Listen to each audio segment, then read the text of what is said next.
ბათუმში იაპონური ალუბლის ხეივანი გაშენდა. საოცრებათა მოედანზე მდებარე სკვერში 45 ძირი საკურა რეგიონში მოქმედი მედიის წარმომადგენლებმა ქალაქის გამწვანების სამსახურთან ერთად დარგეს. საკურას ყვავილობას ბათუმელები მომავალ წელს ადრე გაზაფხულზე იხილავენ. სკვერში ერთი წლის შემდეგ საკურასთან ერთად იაპონური ნეკერჩხლის, კამელიის, ჰორტენზიის, ნანდიას, ალბიციას და სხვა 22-მდე სახეობის 150 ნარგავის სურნელი ციტრიალებს. მცენარეები კომპანია ვანის სათბურებმა იტალიიდან შემოიტანა. თითოეული ძირი საკურასთვის მერიამ 111 ლარი გადაიხადა. სატენდერო თანხა ჯამში 165,000 ლარს შეადგენდა. გამარჯვებულმა კომპანიამ ამ თანხით 1200-ზე მეტი მცენარე შემოიტანა. 50 ძირი საკურადან 5 ილია ჭავჭავაძის ძეგლის მიმდებარედ დაერგა. ქალაქის მერის მოვალეობის შემსრულებლის განცხადებით ღონისძიება რამდენიმე თვის წინ იყო დაგეგმილი, თუმცა სატენდერო პირობებს პრეტენდენტი კომპანიები ვერ აკმაყოფილებდნენ.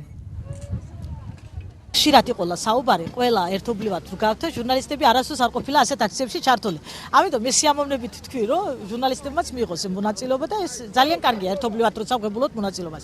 რაც შეეხება ამ ადგილს, საკურას და ეს არის წმინდა იაპონური მცენარეებით იქნება და იქნება იაპონური სკვერი. ეს მცენარეები წარმოადგენს ფილტრს ჩვენი კლიმატური პირობების, რომლებიც რაც შეიძლება მე ჯანგბას გამოყოფენ. აქციაზე მოვედი შვილთან ერთად, ვიმედოვნება ის არ არის მომავალი ჟურნალისტი, თუმცა მინდა დაინახოს თუ როგორ შეუძლია ყველა პროფესიის ადამიანს მონაწილეობა მიიღოს ქალაქის გალამაზებაში და კარგი იქნება თუ კი მსგავსი აქციები ჟურნალისტების ჩართულობით მომავალშიც გაგრძელდება. ვერ მოვასწარით ადრე ამის გაკეთება იმის გამო, რომ ჩვენ შეკვეთა ქონდა გაკეთებული, ან ტენდერი ქონდა გამოცხადებული და ტექნიკური პირობები მონაწილე კომპანიებმა ვერ დაგუკმაყოფილეს და მოგვიწია კიდევ ერთხელ ტენდერის გამოცხადება. როცა ჩვენ დავიწყებთ რეაბილიტაციას, პირობითად ვამბობ, ჭაობში ვიწყებთ, ბონიგარადოკი, ბენზებარცხანა, თამარის დასახლება, მახინჯაური, ყველგან უნდა განაშენიანდეს რეკრეაციული ზონა და აუცილებლად კიდევ ერთხელ მე ვამბობ, რომ გავამკაცრებთ პირობებით ვინაჩვენებლობის შემთხვევაში და აუცილებლად ვალდებულებად ჩაუდებთ მწვანე ზოლის არსებობას ყველა იმ საცხოვრებელ სახლთან, სადაც ამის საშუალება და შესაძლებლობა არის.